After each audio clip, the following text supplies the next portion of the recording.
Hello, everyone. Welcome to our latest webinar in the Creating a Sustainable Campus webinar series. Today, we're here with Jeremy Munroe from Transportation Services, and they'll be talking about some of the sustainable transportation efforts at the University of Washington. Yeah, thank you so much, Damon, for your introduction.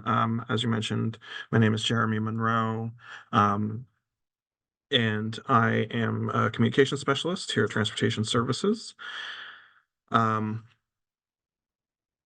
So just to give you a quick overview of what we'll be talking about today, we'll be going over basically the ways Transportation Services is helping to move UW into a more sustainable future. I'll start with like a brief overview of what Transportation Services is, what we do. I'll go over some of our programs and projects that are related to sustainability, and how we track progress on those. And then lastly, I'll cover our plan and progress with electrifying UW's fleet of vehicles. Just give me one second to open up my notes page. There we go. So our mission statement is, as you can see here, to provide innovative and sustainable transportation solutions that facilitate the educational, research, cultural, and service missions of the University of Washington. So as you can see, sustainability is right there in our mission. It's one of our main priorities, actually. What do we do? Well, the work we do touches everyone on campus, supporting the 90,000 plus people coming to the campus, the Seattle campus each day, including managing the UPass program, over 12,000 parking spaces. There we go, got that on the wrong slide. And 3.4 million square feet of lots and garages. As it says here, over 10,000 bike spaces. It's hard to be specific about that one. We also provide travel tips and support over 160 events held on campus each year. And those events range from small arranged parking for little conferences up to, commencement and large university events like that. So who does all this work? Well, it's these fantastic teams right here. So I'll just list those off. Commute Options and Transportation Planning, which is the team I sit on. Sales and Administration. If you've contacted us with an inquiry about parking products or other stuff, you've probably talked to someone in Sales and Administration. Maintenance, Parking Operations, Fleet Services, Shuttles, and the Director's Office. Each of these teams have different focuses, but they all support the mission of Transportation Services. So one of the ways that we serve campus and work to create a more sustainable future is by promoting more sustainable commute modes. This diagram here represents the various modes of commute and their impact on emissions and carbon, with active transportation such as walking or cycling and telecommuting being the lower carbon commute modes. Shared vehicle commute modes such as public transit, vanpool, and carpool are here in the middle. And then single occupancy vehicles or drive alone is the higher carbon category at the bottom. One of our most important goals, basically, is to drive people away from this higher carbon impact commute mode and into some of the lower carbon ones, whether, public transit makes sense or some combination of these, because a lot of people honestly are doing a combination of these.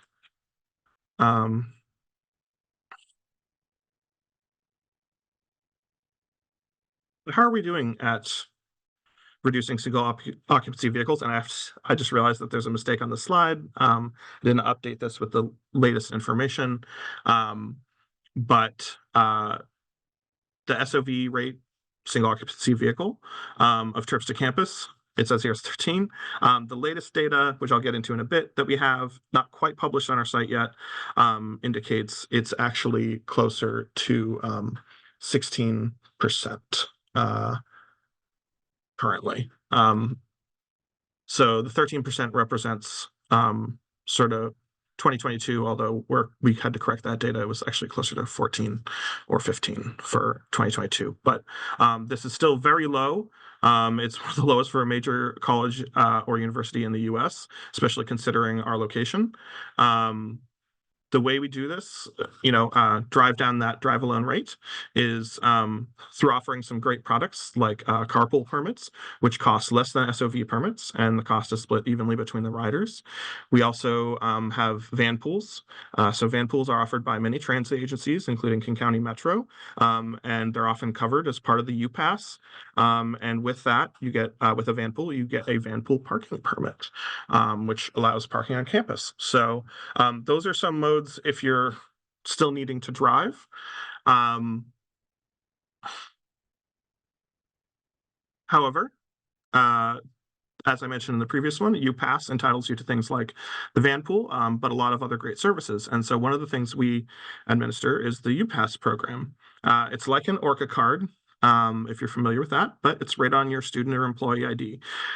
Starting in, I think it was 2019, all UW employees became eligible for a fully subsidized UPass as part of their employee benefits package. Basically, almost everyone who's paid by the University of Washington has a UPass. Students also receive a UPass. There's a UPass fee associated with their tuition and fees for attending the university. The fee is set by the Universal Student UPass Advisory Board, which includes both undergraduate and graduate students. And as you can see here in the slide, with the UPass, we can all get around all over the Puget Sound region. So this is a selection of some of the transit agencies and modes offered by that. Some obvious ones, King County Metro, but some maybe less obvious ones, King County Water Taxi, the Seattle Monorail. These are all part of that program.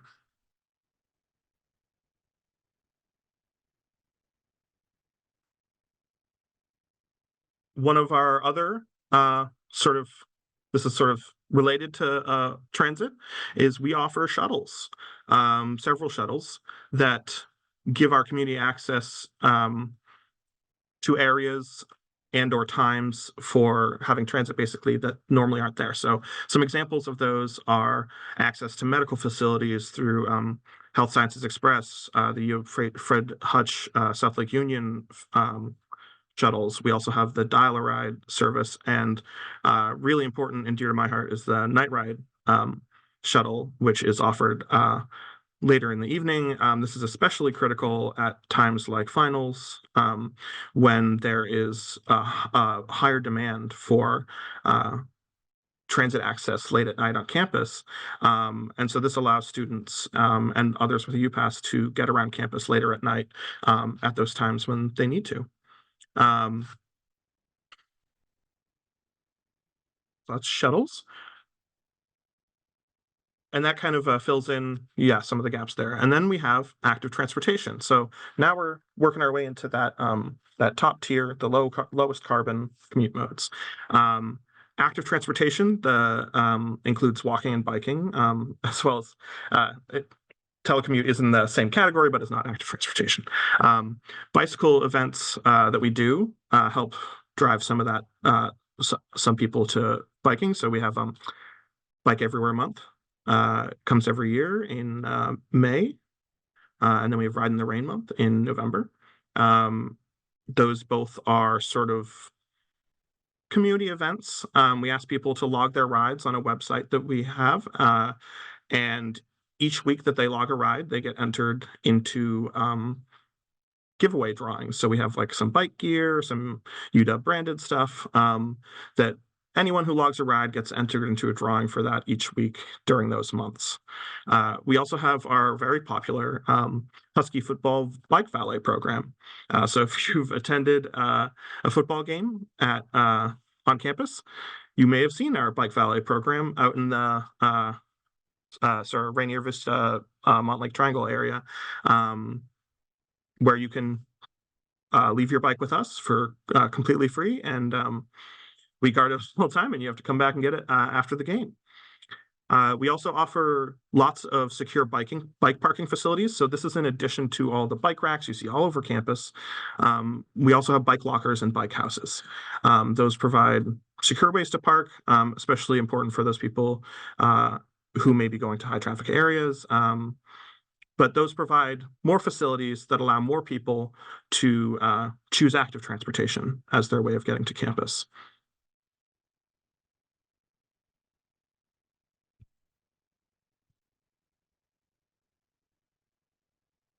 Another one of our programs that helps with sustainability is UCAR.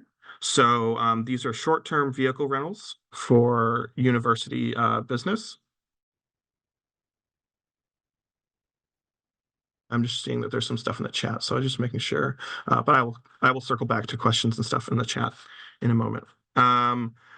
So with UCAR, we have short-term vehicle rentals for university business. These are available to university faculty, staff, and students, so long as you have access to basically a budget or payment work tag to bill that to. So this reduces the overall vehicle and parking demand on campus. So those people that are coming into campus through maybe a public transit or a van pool, basically they're not having their own car on campus. This allows them to get around both on and off campus to do university business. A lot of these vehicles are electric or hybrid electric, which I'll get into, and we're always increasing that, which I'll also get into later.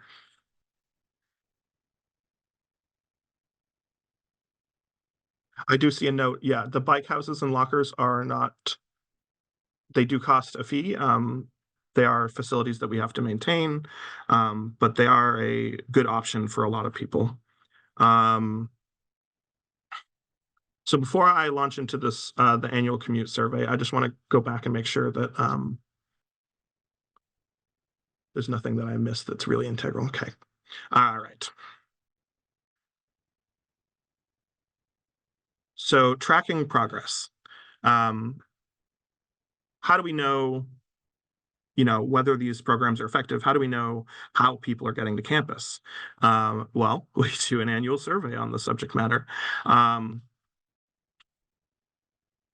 This survey measures the proportion of UW commute trips made by various modes of transportation, walking, transit, biking, driving alone, carpooling, telecommuting. It's conducted by an outside vendor that we work with, Common Gauge. The respondents are randomly selected from lists of UW community members that the survey vendor is given and they draw from. And then they're sent emails asking them to fill out the survey. After a few emails, Common Gauge will actually follow up via phone to see if they can get a response. If you want to learn more about sort of the methodology, the detailed results of the survey, all that stuff, it will be on our publications page. I will let you know right now, 2022 is up there, but 2023 is not, but it will be soon. Okay. So this is a graph actually pulled from the 2023 survey. So you're getting a preview before we've actually made this completely public yet. Our 2023, our drive alone rate did go up slightly, 16%. But as you can see, our most popular commute modes are still transit and walking. Those add up to 58% total from all respondents. Obviously, as you can see here, hopefully, I know it's a little small, the black bars represent all respondents. The gray bars represent employees, which is faculty and staff. The light gold represents faculty, the purple represents staff, and the dark gold represents students. So you can see that there's some variation there in the different kinds of commuters and what mode they choose. So obviously, for example, students aren't big telecommuters. It's hard to attend a lot of classes without being there. But our staff obviously make a larger use of that. This is really consistent throughout the years that we have, we're driving more people to transit, walking, telecommuting became a big thing. And that's actually in our next slide. This graph, courtesy of UW Sustainability from their data visualization page, shows the history of the mode split over the last few decades. So there are a few notes in the graph. You'll notice telecommuting was not included in the commuting mode metrics until 2015. You can see where UPass is added in here as a universal thing for students in 2012. And really, obviously, is 2020, we have this large spike of telecommuting that represents the COVID-19 pandemic and the lockdowns associated with that. So you get a huge spike, and then we're trending back down to a sort of whatever our new normal will be for telecommuting. But you can see that large spike is obviously caused by that, as it was for many people. We will obviously, once the data is up for 2023, this will be updated to reflect that.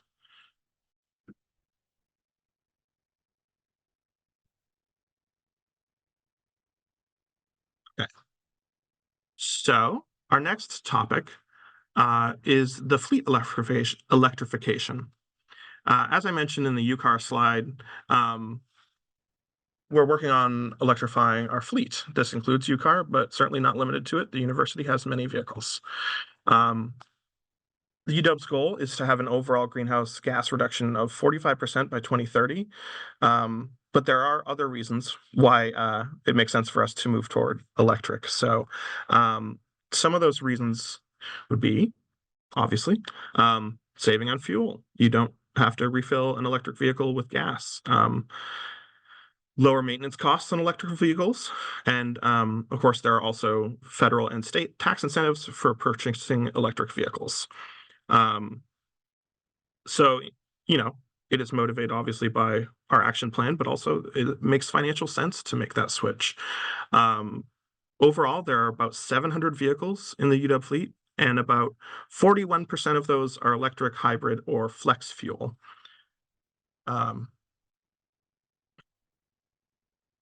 So here's the current inventory by fuel type, roughly. I'm not sure exactly how up to date this is. It might be a couple months old, but it's still pretty close.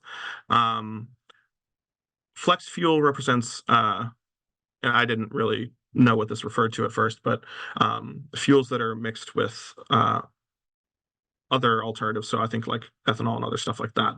But we are moving more towards electric and plug-in electric hybrid going forward, which I'll get into in a second. But as you can see, there is quite a lot of different vehicles in our fleet. And we definitely have some work to do. But this is our plan. So over the next, well, this was for 2022 when this was drawn up. So it covers from fiscal year 22 through fiscal year 32. As you can see, start off with a fairly small percentage of electric or plug-in electric hybrids. And each year we're going to creep closer and closer until eventually, by the year 2028, we'll be in a pretty strong majority between fiscal year 27, 28 of majority electric vehicles. And then we'll keep climbing from there.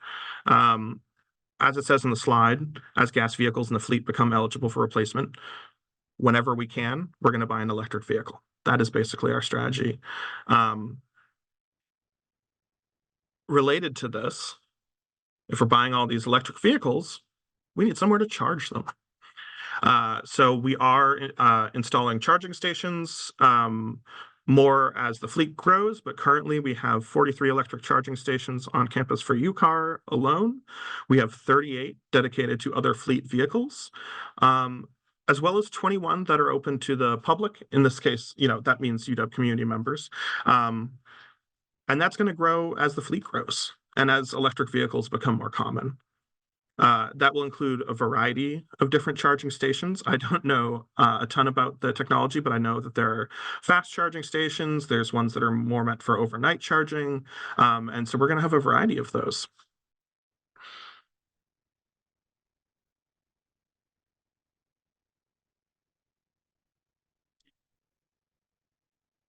That's a lot of our high level sort of sustainability topics. Obviously, each of those subjects, especially the survey and the fleet electrification, you could do a 20-30 minute presentation on those subjects.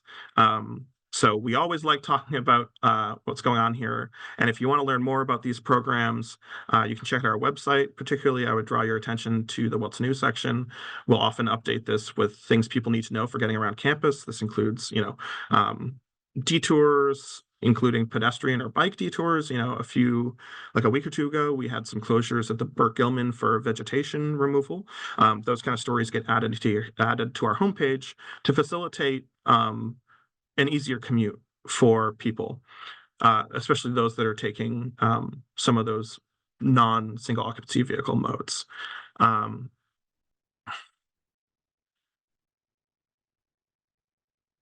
Lastly, I'll leave this slide up for a bit. This is our contact information.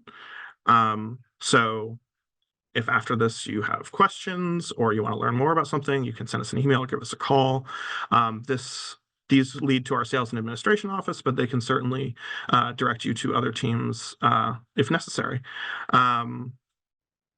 So I think we can start switching over into questions.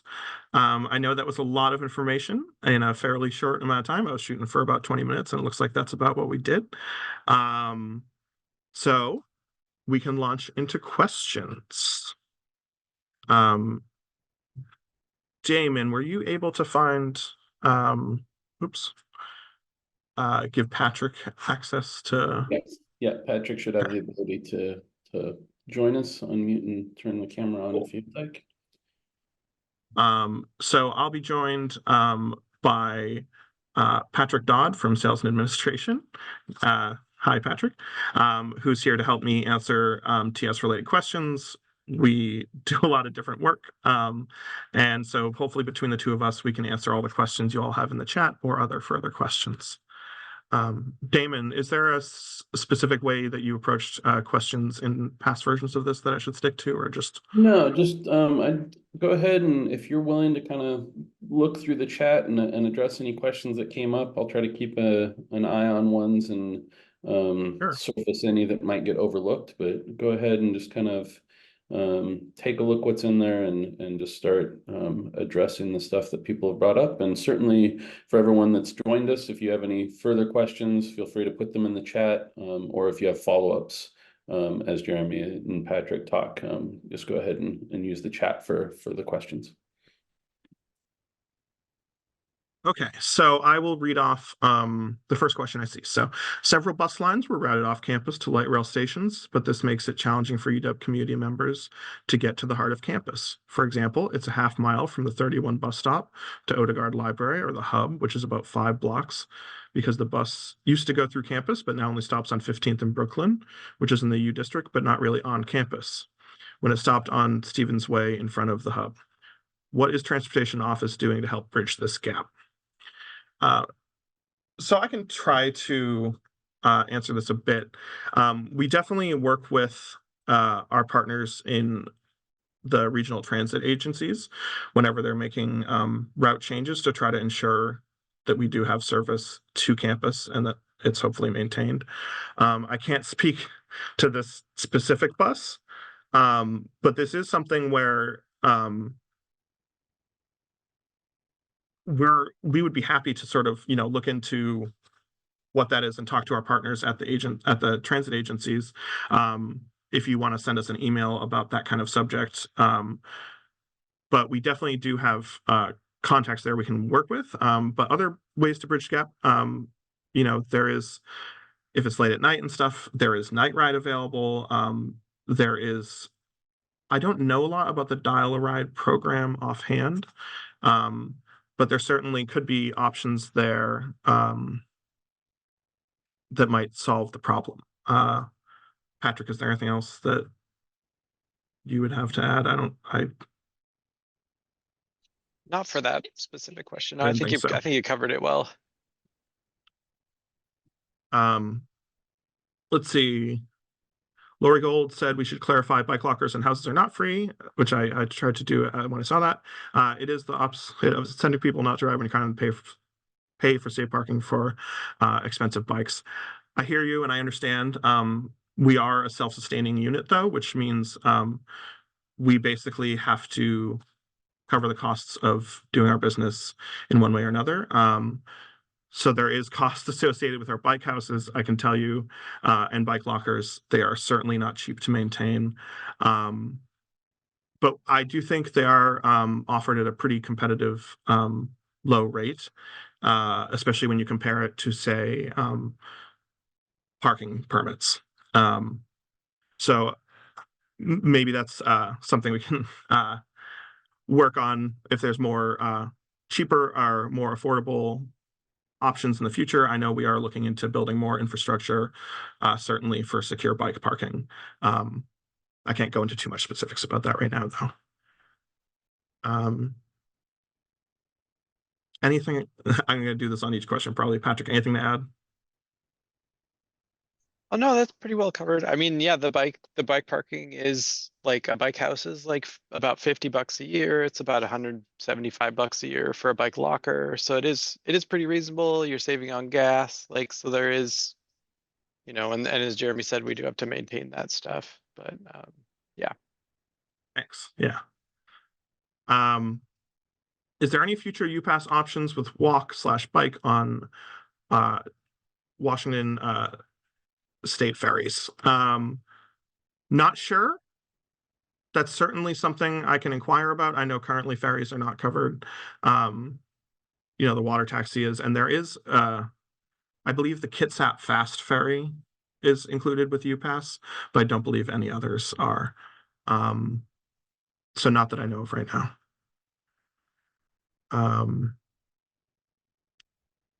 Let's see. I'll move on to the next question. Is there any future? Is there a future where UW Transportation will provide bikes to staff in lieu of cars for on-campus travel? UW is already doing this for students.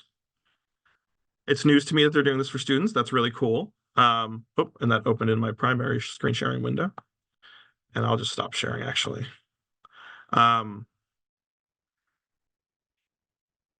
That's really cool.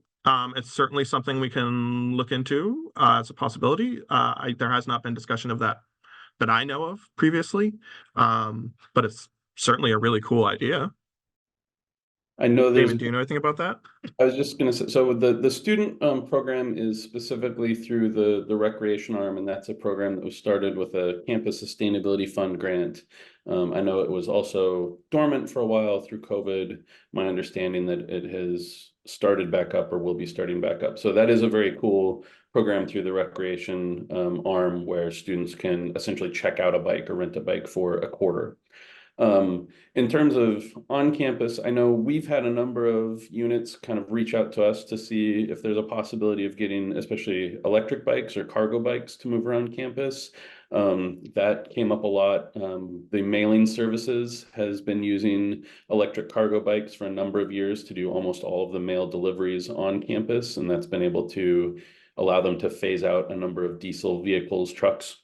And there have been requests or discussions about if there's a way to make a program like that available to more of campus. And all I can say is that there have been some very early discussions, and I know there's some interest both on, from a number of units, and I think there has been some people at transportation that have sort of started to look at that and to see what it would take to provide such a program. I don't think it's gone hugely far, but I would just say if it's something that you think would be useful, it's always worthwhile to shoot an email to transportation to just let them know that this is something that you would want, that there's a demand for that. I think it's definitely something that there would be a demand for if there was a program available for people to utilize electric bikes, especially like cargo bikes, to take small loads around campus, where now they may get a U-car to go on some of those short trips around town, but that could be handled by electric bikes. So I think that's something that definitely there's people interested in. I don't know what it would take to make that program happen or what sort of time frame that would be, but certainly if that's something that anyone on here is interested in, let transportation know or connect with our office, and we can kind of see if we can continue those discussions. Yeah, it's certainly a great idea. Love it. Um, okay, moving on to the next question. Besides finding out how people get to campus, does the survey, do you survey the safety for walking, bicycling on campus? There are many cars lately that drive all around campus doing Amazon deliveries or dropping off students for their classes, and it's not safe for those on foot or bicycle. Is there any thoughts about restricting car access to certain busy areas, such as the entrance off Northeast 40th Street and 15th Ave near Gurbaning Hall, where it is very pedestrian heavy? Uh, I'm not sure. I can't really answer if there are like the thoughts about restricting car access to certain busy areas. Um, that's definitely a big discussion that probably could happen. I don't know if it is one that is happening. Um, however, I'll look and see if the survey covers safety issues. I have it open here.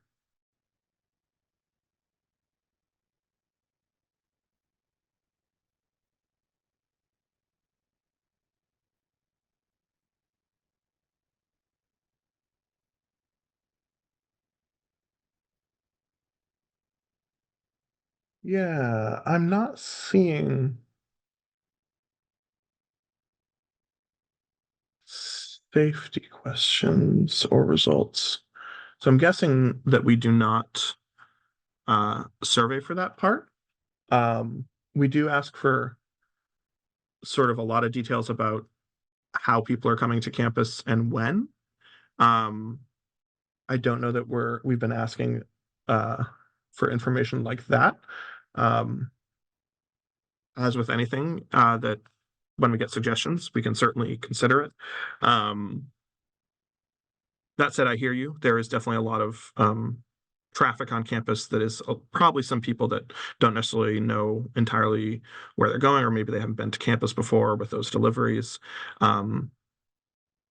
This also might be something for the campus master plan folks to think about as they're revising that each year.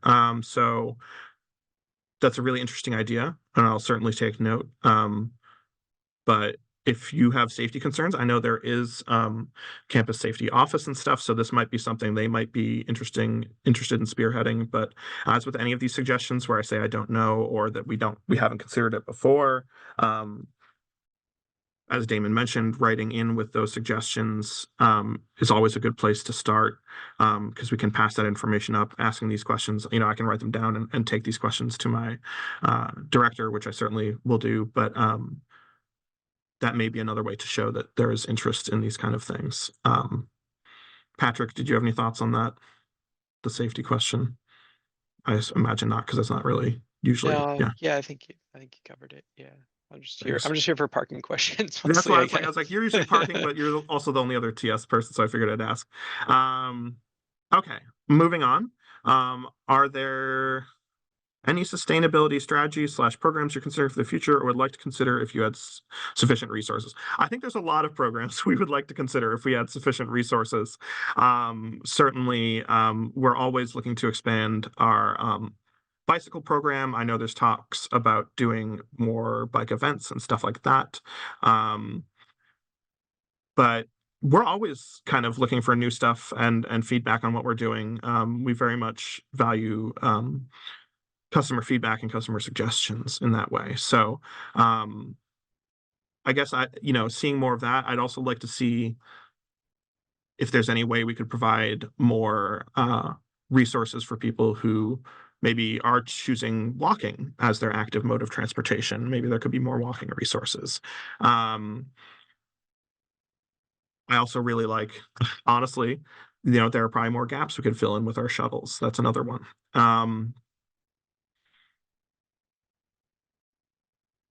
Let's see, I'll move on to the next question. Are there plans for more accessible bike parking? I have been on a 10-person waiting list for 2 years for Bike Locker. Yes, Bike Locker wait lists. This is something where we've actually been working on, which is clearing out those waiting lists and moving down on them and making offers. I know we have been making offers to bike locker waitlist folks as lockers become available. The bike lockers are really tricky because basically there are a certain number of keys for each locker. In the past, especially I think with COVID and stuff, there was some lapses where people's didn't maybe renew their product but did not return their keys, so we're often having to rekey those and stuff. But we are definitely adding more bike parking. I know they're looking into other bike locker options, including sort of on-demand bike locker options are being looked into as one option. And we're definitely looking at replacing and/or / adding to our existing infrastructure for bike lockers. Any thoughts on that, Patrick? Because I know SNA has been working on the waiting lists. Yeah, so we've moved to recently making sure that we do those waitlist offers every 2 weeks now. So as those become available, people should be getting offers for those. So if you've been on a list for a long time, we're hoping we can kind of start to clear those out and kind of move people up the wait list faster. So hopefully you'll see some improvement with that sort of thing in the future here.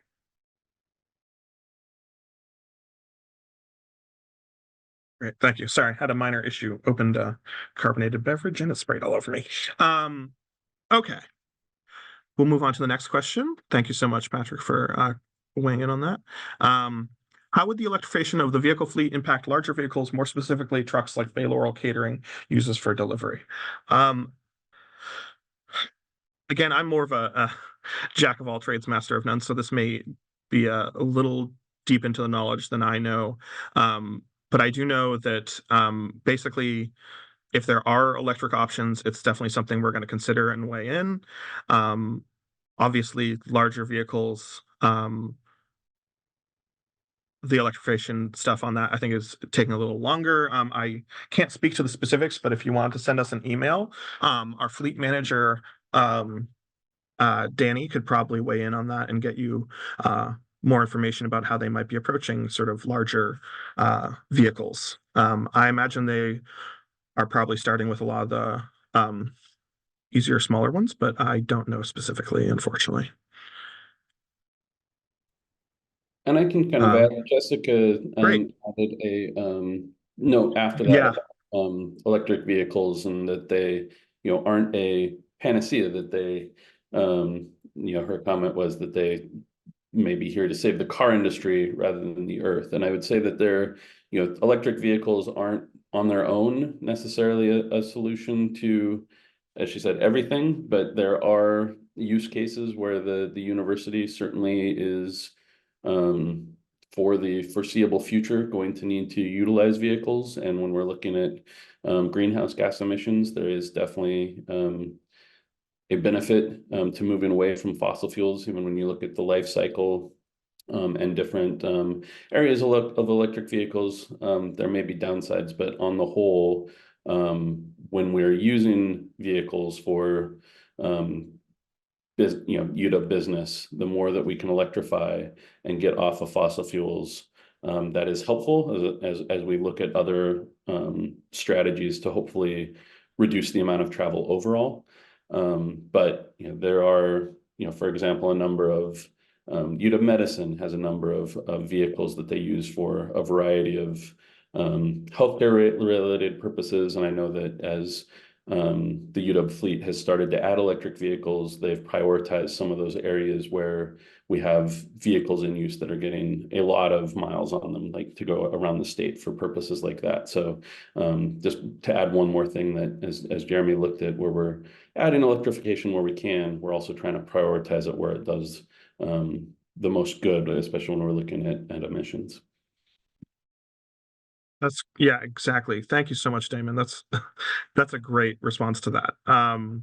And yeah, so actually moving down to the next one, there's an Lori said expressed sympathy, or that she had the same experience as Amanda when it came to bike parking. And as part of that, you mentioned there's been random clothes or locks or bike accessories that have been there for years. First of all, sorry to hear that's your experience. Secondly, please report that to us so we can send teams out to address them. I know with the bike locks, that's trickier. We don't want to cut off locks that maybe are still being used but have been left there. I know there have been efforts in at least some bike houses to remove those. They go out and they post a notice saying basically like in 2 weeks, these locks that are left here will be cut off. And so there are ways for us to address that and address the cleanliness or other issues. So I'm going to sound like a broken record here, but when you encounter those things, please just send transportation services an email and we will do our best to take care of it. We know that you are paying money to access these spaces and you should have comfortable use of that space. And we are definitely adding more parking. I can't reiterate that enough. Just this last year, we opened 3 new bike houses. And as I said, there are looking into other options for bike lockers and adding more secure bike parking. Next question is, do you know if King County Metro consider having Metro Flex service for the U District? I don't know offhand. That might be a better question for King County Metro, but as I said, I'll download the chat. I'll get the chat history in here and bring these to the rest of the team and see if we can get either answers for the future or some kind of response on our website for some of these things, or just factor them in as ideas. Let's see. Yeah, thank you for posting our email again, Damon.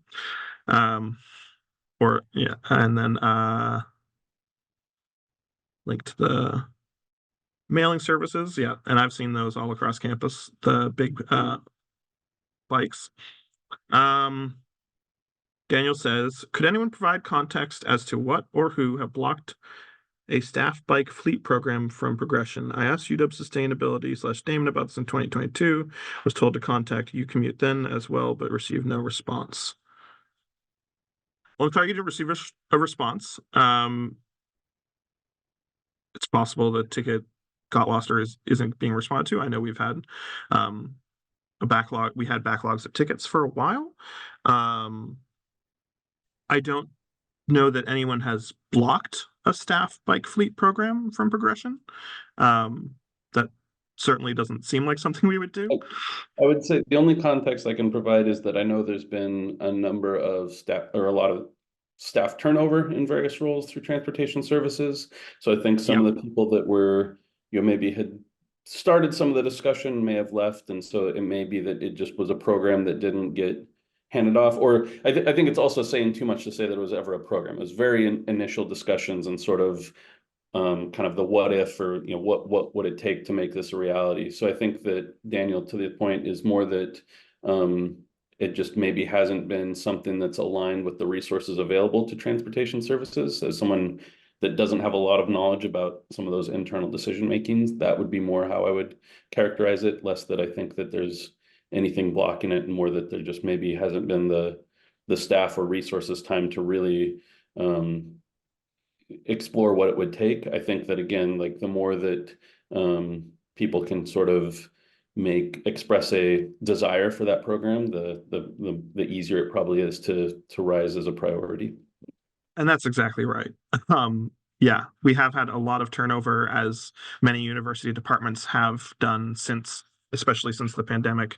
And we are, it's been a transitional mode over the last year or so, trying to bring more of our programs back online. A lot of what we do got very interrupted by the COVID pandemic. And then obviously the staff turnover hurts us there as well. So yeah, I don't think there's anything blocking it, but it's certainly something where if you keep expressing that interest, get others to express that interest, then it's going to move up the priority chain. We want to do lots more things than we're able to do, than we have the resources and staffing to do. But that doesn't mean we're not interested in it. Okay, and I see at least one more question. Instead of EVs, how about encourage folks to bicycle walk more for shorter trips? Also, please consider bike parking that works with larger tires. Yeah, I know that's a great point for some of the electric bikes. Yeah. And I know that's something we definitely are considering as those become more commonplace. As for encourage folks to bicycle and walk more for shorter trips, that's a great point, and we definitely um, try to provide the facilities and means for people to do that. But we could certainly push it more. I think the electric vehicles is more about acknowledging the fact that, as Damon said, the university, some of the business we do is just going to require vehicles for the time being, with the way basically society and the university are structured. Um, Many of the EVs, for example, UCar, as Damon mentioned, those get driven all over the state and even further. They go out into the field and do work. But I like the suggestion actually that you just posted, Jessica. Maybe a bicycle committee or something, some kind of advisory committee. That's definitely something we could consider. These are fantastic ideas. I know that bicycles are definitely a huge priority for us, so I will take that back to the team as well. Um, that's fine, Jessica. That's a good bias. Having a bike bias is good. Um, I understand. We definitely want to support the most commute modes we can that also help us with the sustainability goals, but it's always a matter of also meeting people a little bit where they are, and trying to encourage better behavior from there. Or not better behavior, but you know what I mean, to choose the more green commute modes. Um, and that's a lot of our focus, as well as providing sort of the programs like fleet and stuff. Okay, so that's all the questions we have in the chat so far. Um, I'm happy to stick around if there's more questions, but I know we're at 12:48 here, so also happy to say, if you come up with other questions later, please reach out to us.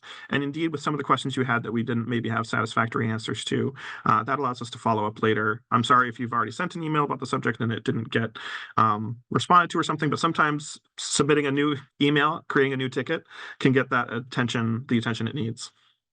And Jeremy, last question for you. That mention of a bicycle committee made me think, are there any existing avenues for people to sort of engage or provide feedback with transportation services, existing committees or other ways that people might not know about to engage with your office? We do have a number of advisory committees. They're usually tied to specific programs. So, for example, I mentioned the UPass Advisory Board is a great way for students to get involved in terms of public transit. We have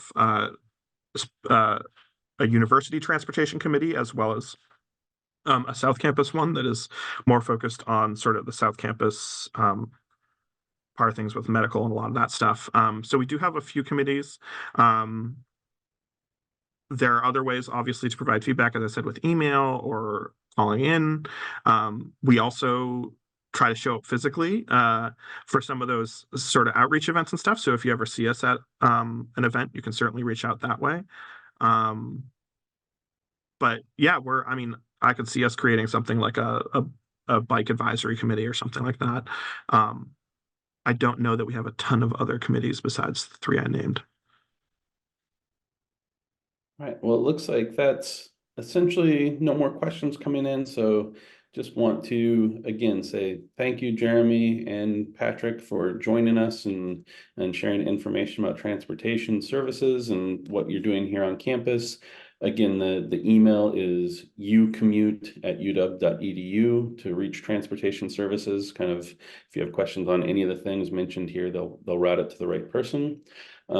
Thanks to everyone for joining us for the webinar today. We've got a couple more of these coming up in April and then another couple in May. So we've got quite a few more webinars to go in this Creating a Sustainable Campus series. The next one is April 17th, again at noon. That's another Wednesday at noon, and that is with Marilyn Ostergren from the UW Sustainability Office talking about UW's professional air travel, its greenhouse gas emission impacts, and some work that people at the UW are doing to explore ways where we might be able to reduce that and mitigate some of those impacts.